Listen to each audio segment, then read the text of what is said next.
నమస్తే. ఇవాళ టాపిక్ వచ్చేసి స్కిజోఫ్రేనియా. ఇదొక మానసిక వ్యాధి. అసలు దీనికి డాక్టర్స్ అయితే డైరెక్ట్‌గా లైఫ్ లాంగ్ మందులు వాడాలి అని చెప్తున్నారు. అసలు నిజంగానే మందులు వాడాలా? మందులు వాడకుండా కూడా దీన్ని తగ్గించుకోవచ్చా? అనేది మనకు వివరించడానికి సీనియర్ సైకాలజిస్ట్ అన్నం సుబ్రహ్మణ్యం ఉన్నారు. ఆయనతో మాట్లాడదాం. నమస్తే సార్. నమస్కారం అండి. సార్, ఇప్పుడు స్కిజోఫ్రేనియా మానసిక వ్యాధి అని చెప్పేసి అంటున్నాం. దీనికి డాక్టర్స్ సైతం లైఫ్ లాంగ్ మందులు వాడాలి అని చెప్తున్నారు. కానీ మందులు వాడినా తగ్గట్లేదు అని చెప్పి పేషెంట్స్ ఒక విమర్శ ఉంది. కానీ మీరు మాత్రం దీనికి మందులు లేకుండానే తగ్గిస్తున్నారని మాకు వినిపించింది. కానీ ఎలా సార్? ఎలా తగ్గించగలరు? అండ్ అసలు ఈ మానసిక వ్యాధి అంటే ఈ స్కిజోఫ్రేనియా ఏంటి? డెఫినెట్గా అండి, ఇది అందరూ తెలుసుకోవాలండి. ఈ స్కిజోఫ్రెనియా అనేది ఒక కాంప్లికేటెడ్ మానసిక సమస్య అండి. ఇది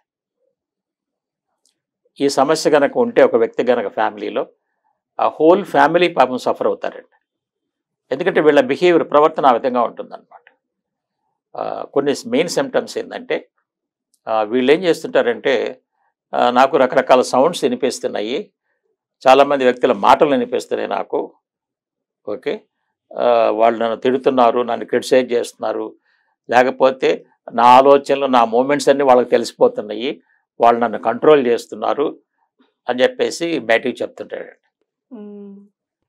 ఇది అసలు ఎలా ఫస్ట్లో ఏమవుద్దంటే లోపలే వాటికి కామెంట్స్కి ఆన్సర్ ఇస్తుంటాడండి.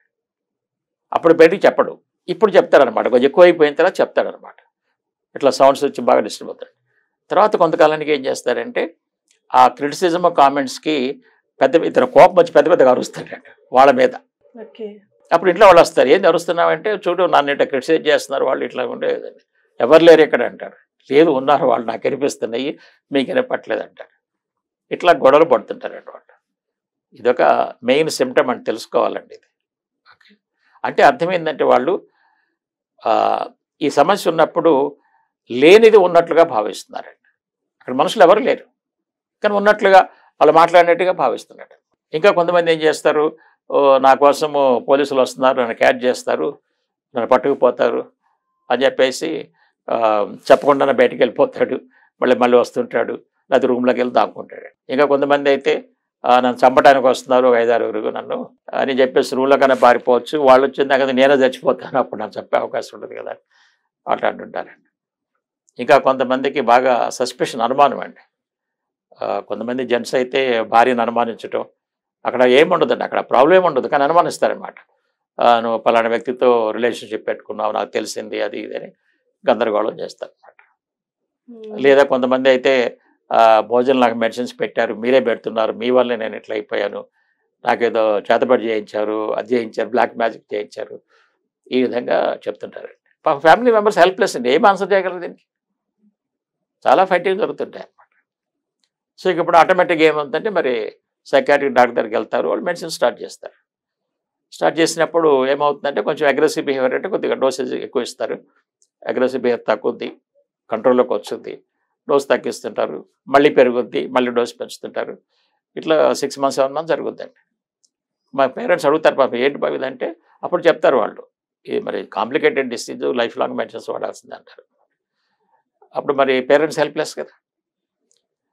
చాలామంది తెలుసుకోవాల్సింది ఏంటంటే అది 6 నెలలు తగ్గలేదు, లైఫ్ లాంగ్ మందులు వాడాలంటే వాళ్ళ లైఫ్ స్పాయిల్ అయిపోయిందండి. సపోజ్ మ్యారేజ్ అవ్వలేదు అనుకోండి, 25-26 years ఉన్నాయి, ఈ లైఫ్ లాంగ్ మందులు వాడితే మరి ఆ మందుల వల్ల చాలా సైడ్ ఎఫెక్ట్స్ వస్తాయండి. వెయిట్ గెయిన్ చేయటం కానీ, ఓకే, బ్రెయిన్ బాగా డల్ అయిపోవటం కానీ, బాగా డ్రౌజీగా ఉండటము. తర్వాత ఇంకోటి చాలామందికి తెలియంది, వీళ్ళకి సెక్సువల్ రీప్రొడక్షన్ ప్రాబ్లం వచ్చిందండి, ఎరెక్షన్ ప్రాబ్లమ్స్ వస్తాయి. వీళ్ళు మ్యారేజ్ చేసుకున్న కూడా ఫ్యామిలీ లైఫ్లో ఇది చేయలేరు అనమాట. అప్పుడు ఆటోమేటిక్గా మ్యారేజ్ చేసుకుంటే ఆ మ్యారేజ్ డైవర్స్లో ఎండ్ అవుతాయి. సో ఇన్ని ప్రాబ్లమ్స్ గురవుతున్నారని దీని మీద చాలా బాగా స్టడీ చేశారండి. 21 years దీని మీద స్టడీ చేశాను. అసలు దీని రూట్ ప్రాబ్లం ఆలోచనలో ఉందండి, మనిషి రియాలిటీలో లేడు. కాబట్టి నేను బాగా రీసెర్చ్ చేసి అసలు ఈ మనిషిని ముందు రియాలిటీలోకి ఎలా తీసుకురావాలి, దీని మీద ఒక 3-4 months కౌన్సిలింగ్ ఇస్తామండి రియాలిటీ తీసుకురావడానికి. అసలు ఈ మెథడు, దీని పవర్ ఏంటి, ఎలా పనిచేస్తుంది, ఆలోచనలు ఎలా వస్తాయి, ఓకే, అది నిజమా, అది ప్రొజెక్షన్ ఎలా తెలుసుకోవాలి, ఇవన్నీ స్లోగా తీసుకొస్తుంటాం.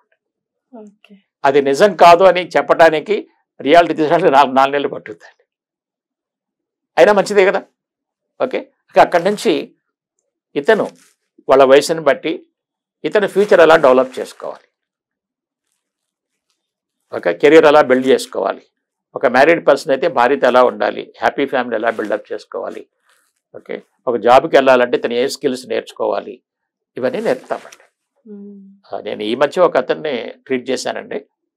అతను యూరోపియన్ కంట్రీ నుంచి వచ్చాడు, అక్కడ ఎంఎస్ చేసి మంచి హైలీ ఎడ్యుకేటెడ్ పర్సన్. సో అతను ఇదే ప్రాబ్లం అనమాట. ఇంట్లో వాళ్ళతో పెద్ద గొడవ పడుతుంటాడు, పెద్దగా అరుస్తుంటాడు.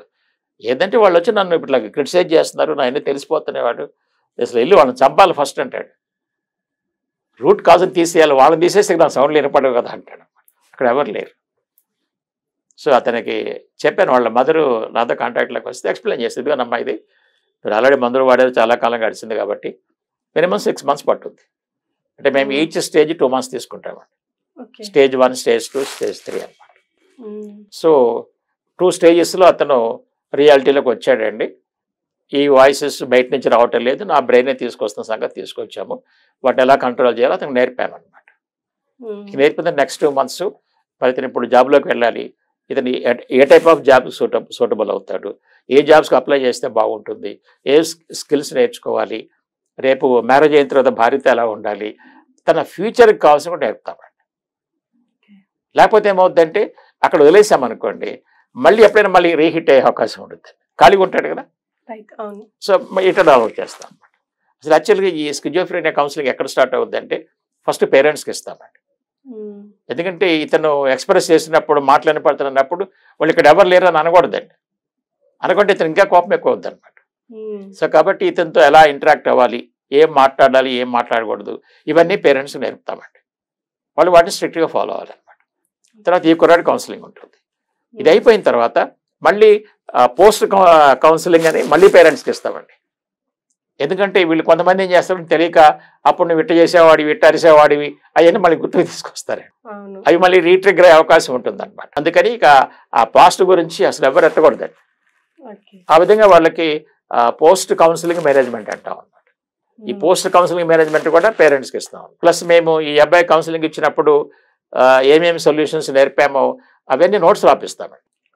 జనరల్గా సైకాలజిస్ట్ కౌన్సిలింగ్ ఎవరు నోట్స్ చెప్పరండి, నోటి మాటలు చెప్పి పంపించేస్తారు, చిన్న చిన్న ఎక్సర్సైజ్ చేపిస్తారు. మరి అట్లా టెక్నికల్గా ఉంటుందండి. ఎందుకంటే నేను ఇంజనీరింగ్లో మాస్టర్స్ చేశాను, సైకాలజీలో మాస్టర్స్ చేశాను, మేనేజ్మెంట్లో మాస్టర్స్ చేశాను కాబట్టి టెక్నికల్గా ఎలా కంట్రోల్ చేయాలో నేర్పుతాము. ప్లస్ కెరీర్ ఎలా బిల్డప్ చేసుకోవడం నేర్పుతాం అనమాట. అందుకని మేమేం చెప్తామంటే ఇది పర్మనెంట్ సొల్యూషన్ అనమాట స్కిజోఫ్రెనియాకి. కాబట్టి మేమేం చెప్తున్నాం, ఎవరు సఫర్ అవ్వాల్సిన అవసరం లేదు, లైఫ్ లాంగ్ మెడిసిన్స్ వాడాల్సిన అవసరం లేదు. ఓకే, మీరు చక్కగా నిర్ణయం తీసుకొని మా దగ్గర కనుక వస్తే బాగా స్టడీ చేస్తాము. ఆ కన్సల్టేషన్ కూడా 2-3 hours ఉంటుందండి. మామూలు సైకాట్రిస్ట్ అయితే 10 to 15 minutes సిమ్టమ్స్ చూస్తారు, మెడిసిన్స్ రాసేస్తారు.